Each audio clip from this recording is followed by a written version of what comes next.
Episode 329, Dr. Melissa Robinson Weinmiller, Empathy and Leadership Expert.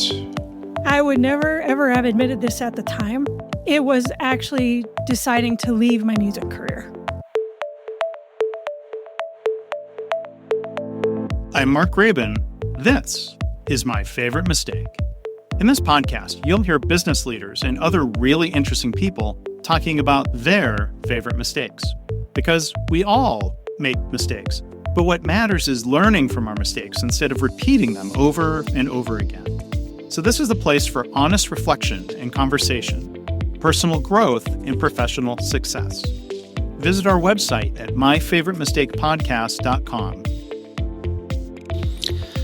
To learn more about Melissa, her book, and more, look for links in the show notes or go to markgraban.com/mistake329.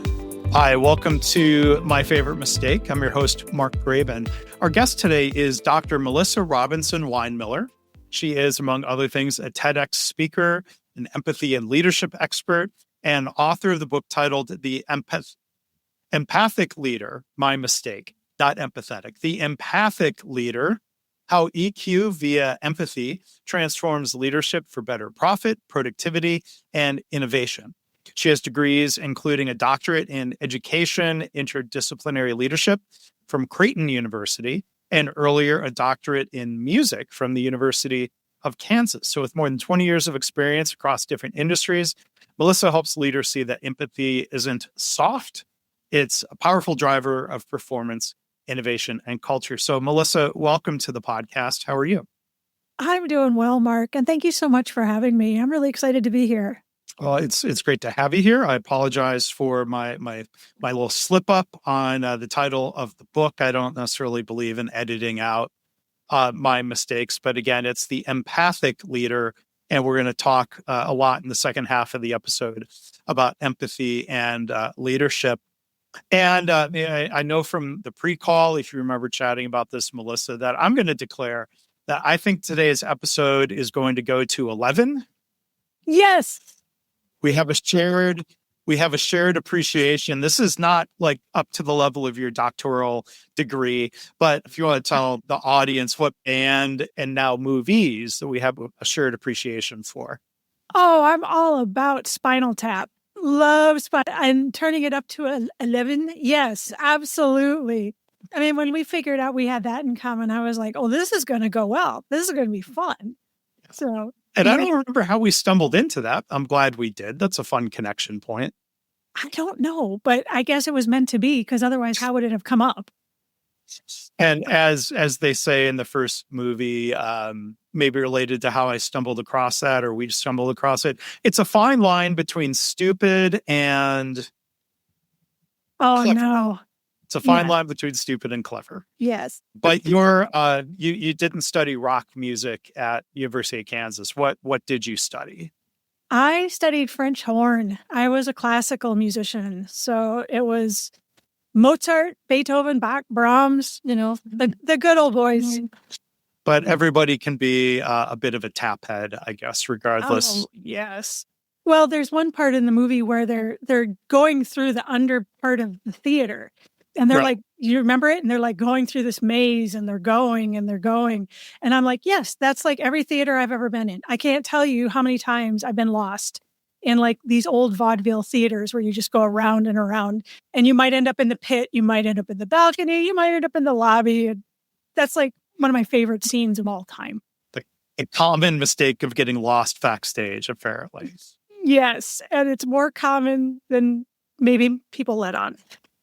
Well, all right. Well, that's good to know. We have that in common. Maybe at least somebody else listening does as well. But so instead of talking about, backstage mistakes, maybe I don't think we stole your story here. But the different things you've done in different aspects of your career, Melissa, what's your favorite mistake?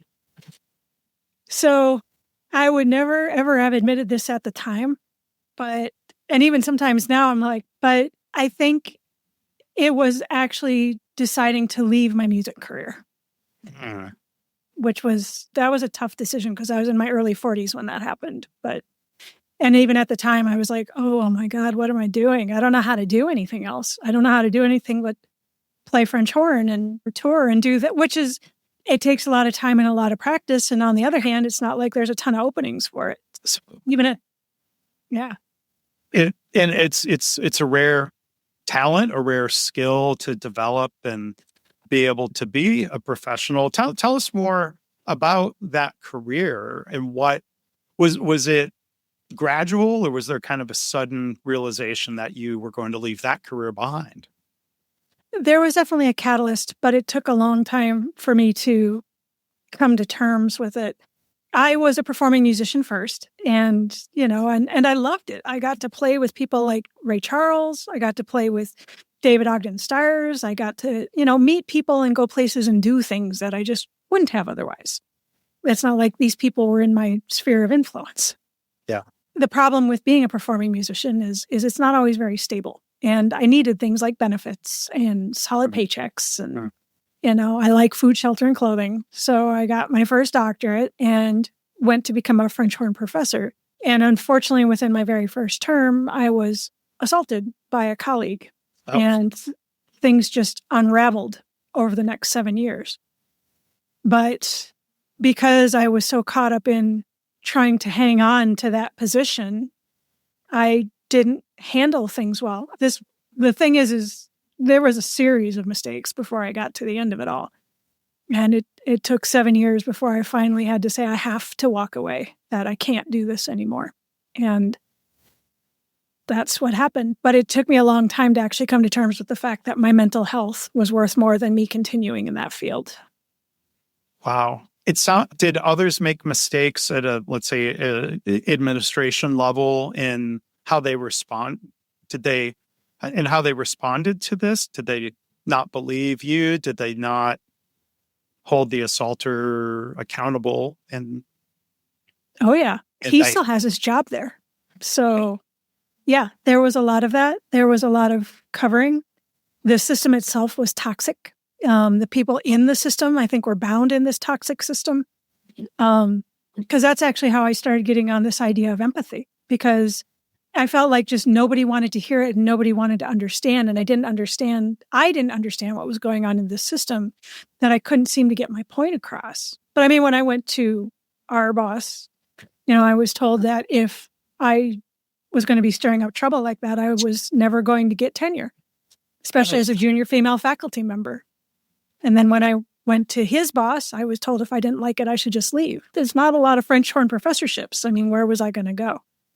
And I mean, I went to everybody I could think of on campus, but I never reported it outside of campus because I was so concerned about hanging on to that job. Wow. And I guess not wanting to fall back on like, well, if they fire me, there's probably a big lawsuit. You weren't you were thinking like, I want to keep that teaching position because Right. the love of music, the love of teaching. Exactly. Unfortunate thing to hear about the circumstances and the response. Yeah. The sad thing is that as I talk to more and more people, but women in particular, that have been in similar positions, it's kind of a standard response, unfortunately. And in academia in particular, you'd think, these big, lofty, brilliant places would be more open to understanding about some of this, but they're almost worse because they work so hard I shouldn't say that. It's never everybody, but, there are those that are more concerned about their reputation and holding tightly to that control. And unfortunately, it creates some really toxic situations. And that's unfortunate to hear. And it's unfortunate to hear because, and I say this not in the disparaging way that some people use the term, but, people say, well, universities are woke. They're supposed to look after women in particular, or believe women when they've been assaulted, not protect assaulters. Like I'm saying, like, they should be quote unquote woke in that way. And it's troubling to hear if there's still that kind of bias toward protecting those in power, protecting those who are more senior, protecting a man. Well, I've often actually said that, if I were a man, I'd probably still be in music. Yeah. So, but on the other hand, had it not happened, I wouldn't have gone down this path of trying to understand empathy and working to really figure out, how could leadership use this so that something like that doesn't happen again. My goal has always been that if I can keep one person from not feeling so alone and not feeling, like they're mowed under and maybe even keep it from happening at all, then I'm doing the right things. Yeah. And are you, in sharing your story in different ways, getting that direct feedback from other people about hearing that story helps them? Yes. Yeah. Yeah. In some ways, I'm glad that they feel comfortable enough to talk to me. In others, I'm sad that it happens at all. Right. But if we don't talk about it, it doesn't go away. Yeah. And and protecting a professor with tenure, that's not the intent of tenure. It's really more about academic freedom than Right. it is, I was about to say, get out of jail free card, but it's avoiding, it's not meant to be carte blanche to avoid accountability. Yes, that's correct. Here. Yeah. Yeah. Should be. Right. How, trying to think of a delicate way to transition a little bit, but like deciding what to do next. You had said earlier that you struggled a little bit with what else to do in terms of, finding another career. It sounds like the idea of going back to French horn performance was not appealing or the right direction. So finding a different path forward, how did you explore that?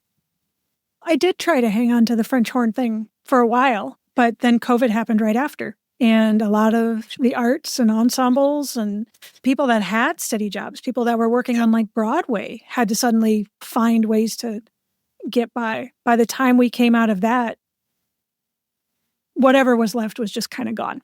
So I wasn't really sure what to do. If I'm being honest, I really spun out for a while. My husband did healthcare consulting at that time, and I kind of jumped on with him and did some stuff with that. And I did some jobs here and there to try and just keep benefits and that sort of thing, because that's just situation normal.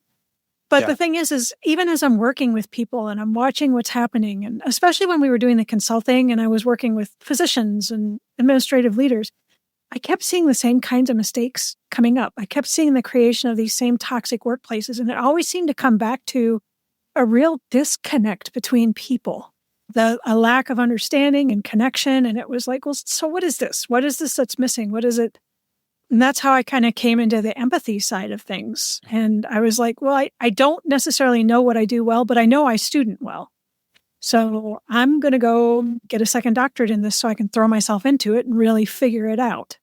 Yeah. And ended up doing the one in interdisciplinary leadership. I'm not quite done yet. I'm working on the dissertation, but it is on empathy and leadership. Okay. So minor mistake on my part for misinterpreting, I think, the bio. Hey, it's all good. First show's about mistakes, right? Yeah, I'm not going to edit that out either. Well, soon we'll get to call you Dr. Doctor. That's a different musical. Wow, I know that song though. Yes. And, when it comes to healthcare, I've done a lot of consulting in healthcare organizations myself over the last 20 years. And, sadly, there are far too many stories around, it's not only physicians or surgeons, and that's certainly not every, but there are too many cases where people get away with abusive behavior because they are either in a powerful position or they bring in a lot of revenue and reputation or all of the above. Yes. And there are too many situations where bad behavior is excused in maybe similar ways to what you experienced. Some organizations, I think, are holding up for values and principles and saying, well, we may take a short-term hit in doing the right thing and asking somebody to leave and figure out how to make up for that. But, that's a real dilemma that some organizations or some leaders maybe choose the expedient path, or like you said, protecting their reputation. Yeah. Yeah. And you're right. I mean, it isn't just something that's in one industry or another. I think anywhere you have those power dynamics, it's going to have the propensity to creep in. I mean, there's studies that talk about how people with power or with money really can lack empathy because they haven't had to flex that muscle. When you're in those kind of positions, people are willing to cover for you. People are willing to protect that. And unfortunately, it becomes a chicken and egg kind of situation. Was this person like that, or did the system make them like that? Yeah. And there's a lot of, things get reinforced and things could spiral, I guess. We see people get away with things. Yeah. And they try more. Yeah. Yeah. Because they can. Unfortunately, because they can, everyone can fill in the blank of instances they're familiar with in the public realm or unfortunately in their own industry.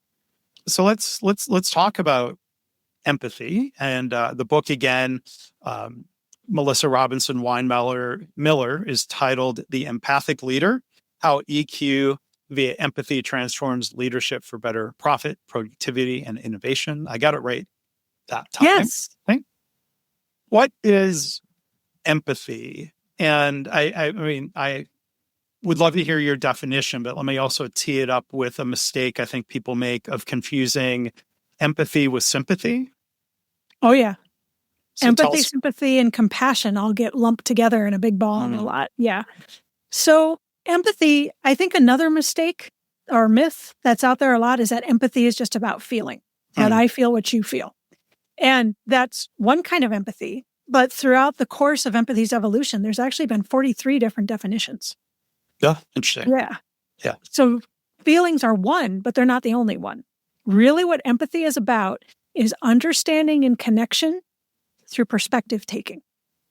Because there's like empathy, we have empathy sometimes with animals. Animals sometimes have empathy with each other. We can have a certain amount of empathy with nature. So it goes way beyond feelings. Yeah. And I think that's a mistake that gets made a lot.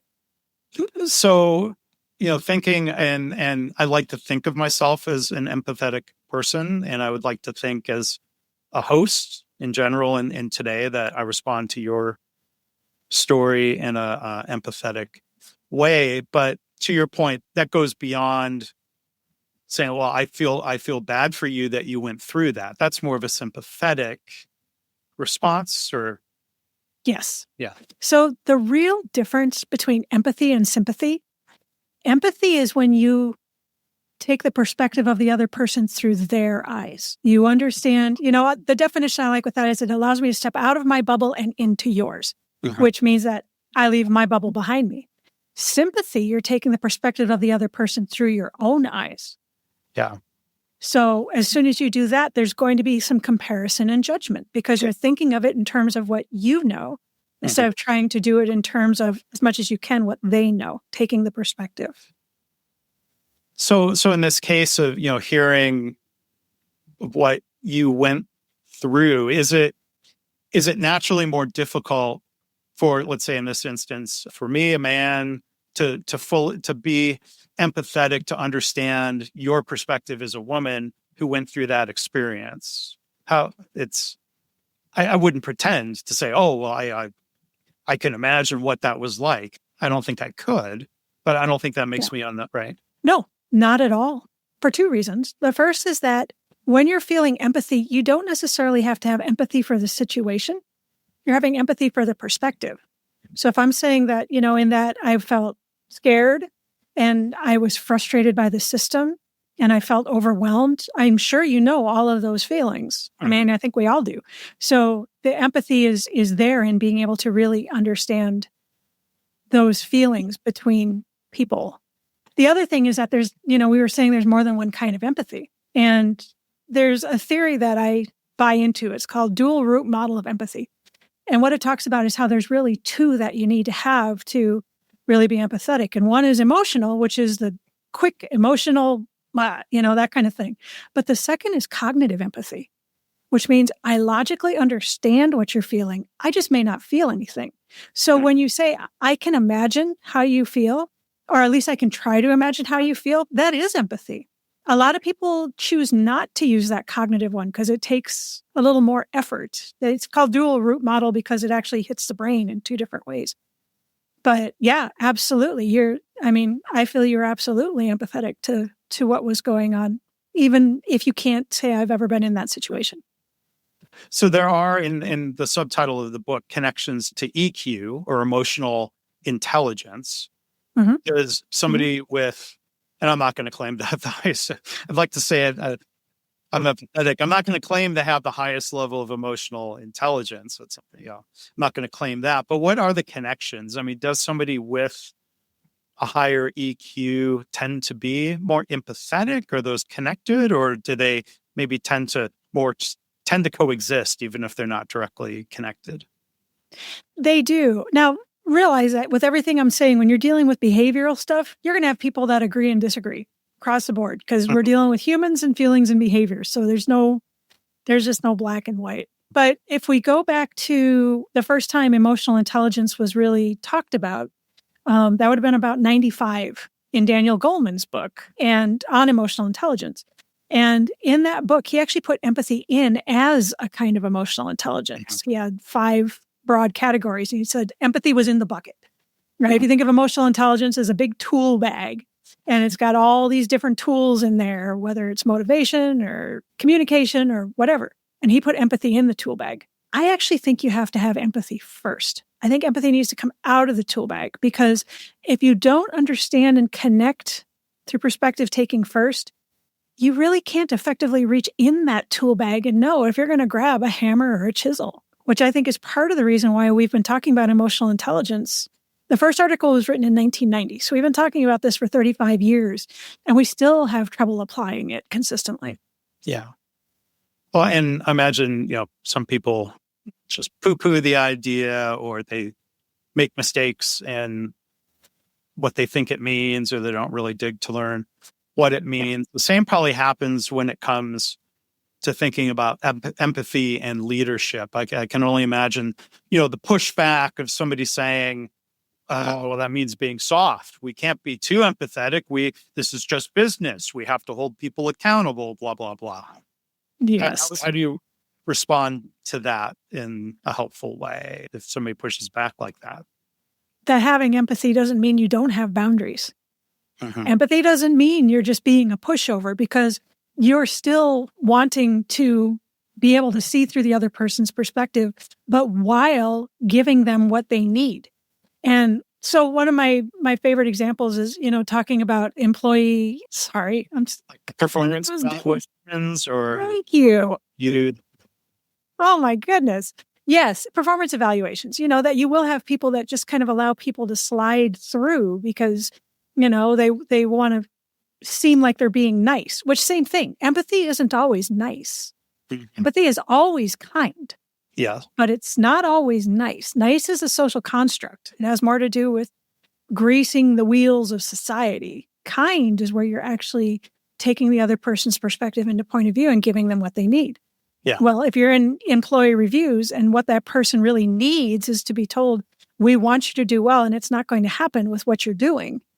Empathy would say, I can see this through the other person's perspective. I understand that there's these other mitigating factors. And if I want to be kind, I need to help them to either reach their potential or find a different place where they can reach their potential. And it may not be here. Right. Yeah. It wouldn't be empathetic to say, I mean, maybe there's some extreme situations where you might cut somebody some slack of like, well, they're trying really hard and they were performing great, but they're going through some hard times. But so that's one thing, as opposed to somebody who just isn't a good fit for a job, no matter how hard they try. The organization maybe failed them by putting them into a situation that it wouldn't be kind and constructive to just let them, like, I don't want to deal with it. I don't want to make them feel bad. And then boom, they get laid off at some point when you could have been more kind and constructive. And maybe if you couldn't coach them up in the role they were in, move them back into something that was perhaps a better fit where they could succeed. Right. Yes. Because you're actually seeing it through their eyes that most people want to do well. They want to succeed. They want to get better. And sometimes every one of us needs someone to be able to say, we need to reassess this whole thing. And that's not a failure necessarily of either person. It's more just creating a collaborative environment where both can thrive, even if that happens to be somewhere else. Yeah. Wanted to go back a little bit, Melissa, something you were saying earlier, kind of, talking about, people in power. So we're talking about workplaces, and that could be, people who have risen through many levels of leadership over their career. They're in a position of formal power. How often do you think, I'm asking you to generalize, but is it inevitable that somebody becomes less empathetic? Is it likely? Or it really depends on the person. Yeah. It seems to really depend on the amount of self-awareness. Which is an aspect of EQ again, right? Yes. Yep. Understanding how your action, because if we go back to the very first definition of EQ, it's understanding and controlling your emotions and understanding the emotions of others. So within that, with that self-awareness, it is understanding, if I get triggered by this person and I trip off in a meeting, what's the results going to be? If I do give everybody a pass on their employee evaluations, then how are my actions influencing the world in the workplace? So I don't think it has to be that way. If, we're actually working through self-awareness and understanding the effect that we have on the world around us. Yeah. And I imagine people that more naturally seek out and accept feedback from others would probably be less likely to fall down this path of losing their empathy. I feel like if somebody, whether they have a formal leadership coach or a mentor, or if they create an environment where they welcome feedback from their colleagues and their employees to call them out on something, or maybe that allows someone to course correct and not get too far off track. Yeah, absolutely. Having that outside influence come in. That way you're not in an echo chamber. You're not just getting it all the same thing back all the time. On the other hand, I was working with an organization not that long ago, and they had a stack of employee feedback forms, and they looked at it and they were like, oh, well, that's sad. And then they just set it aside. And it's like, yeah, that's just getting the feedback isn't enough. What are you going to do with that feedback? Sure. Are there ways that people in general or leaders can set out to become more empathetic? Yes. So keeping in mind that, empathy is understanding and connection through perspective taking. What I try to teach my clients is that the first place to start is self-empathy, because a lot of people miss that. And if you can't give empathy to yourself, how are you going to know how to give it to anybody else? And you get people that are in leadership positions that are very ambitious. They're driven. If you think of Maslow's hierarchy, they're highly self-actualized. They're up there at the top. They've worked to get where they're at. And because of that, sometimes they lose that connection and understanding with themselves, which is why now we're dealing with burnout, and we deal with substance abuse, and we deal with families breaking up and that kind of thing. So when I'm teaching self-empathy, I give 4 steps, but with the caveat that this is not a one and done. This is an iterative, you do it over and over and over kind of thing. And the first step is self-observation. So the idea is to step back, take a different perspective, and just watch yourself. Just take in data. I call it being critical, not caring, because you're like a computer. You're taking in information, you're taking in data. You are not assigning judgment. You are not assigning emotion, because a lot of these leaders understand that they're maybe not doing the best they can, and in comes imposter syndrome and judgment and the other things that can come up. So critical, not caring, just observing what's happening. Mm-hmm. The next step is self-reflection. So you turn the lens inward and you try to figure out what your relation is to how these things happen. Someone triggered me in a meeting. I completely came unhinged. Why? Mm-hmm. What is it that pushed me to that point? Mm-hmm. After you can reflect on this, you turn the lens out to self-awareness. Okay, now I see what I did. How did I affect the world? Did I motivate my employees, or did I just make them all scared of me? Are they going to be more or less likely to come to me with innovative ideas? That sort of thing. Yeah. And then once you get to that point, then you can actually employ self-empathy, which may mean having self-compassion. I let that person push my buttons and I shouldn't have, but it was a mistake. Or self-forgiveness, or maybe it's a matter of figuring out what happened and asking for forgiveness. What happens within that state of self-empathy could be a lot of different things. But those are the kind of steps that we go through, because you've got to understand your place in the world and how you affect others if you want to be able to actually take that perspective. Yeah. Yeah. No, it's really clear. I like the way you laid that out. And for people that want a deeper dive into self-compassion, Dr. Kristen Neff was a guest in this podcast series, and that's one of her areas of expertise with her writing and teaching. So I encourage people to check that out. Kristen Neff, again, is her name.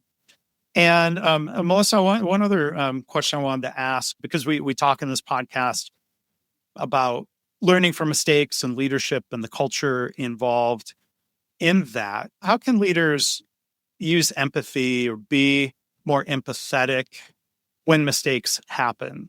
Like when, say, somebody on their team makes a mistake, what would an empathic leader do that would lead, to your point, somebody being more likely to continue mentioning mistakes instead of shutting down and hiding them? I think it's important for leaders to understand that in every mistake is a learning opportunity. And we grow and we learn, and that's how we get better, all of us, together, both singly and together. But it takes empathy to be able to look at that and say, yeah, that's a learning opportunity. Let's figure it out together. If it's the kind of mistake where someone is doing the same thing over and over and they're not listening, that's a different situation. But where it's, this was a one-off, let's discuss it. Let's figure out how to not let this happen again. Let's actually grow and do better and be better. And that goes for themselves too. I made this mistake.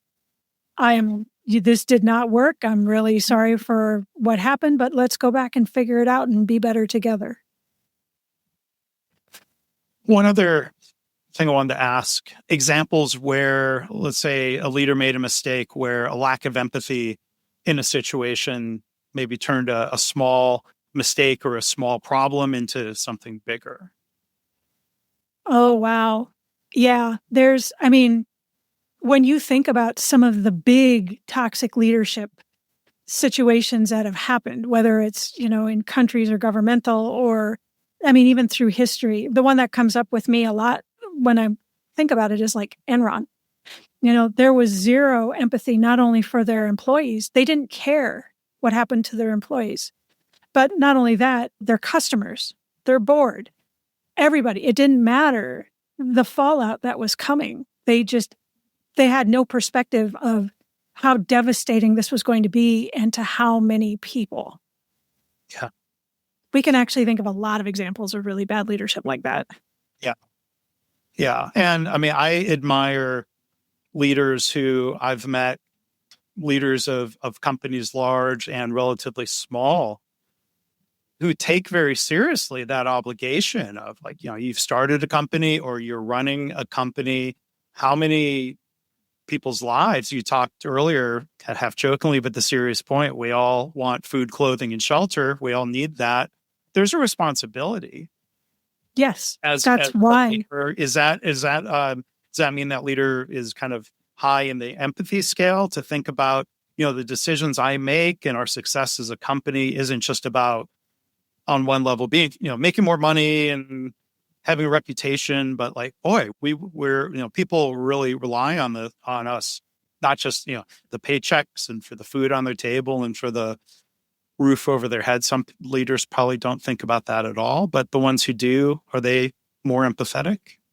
Oh, I would say so. Yeah, absolutely. Because they're taking that other perspective, which is why I would actually argue for a leader to really be empathetic.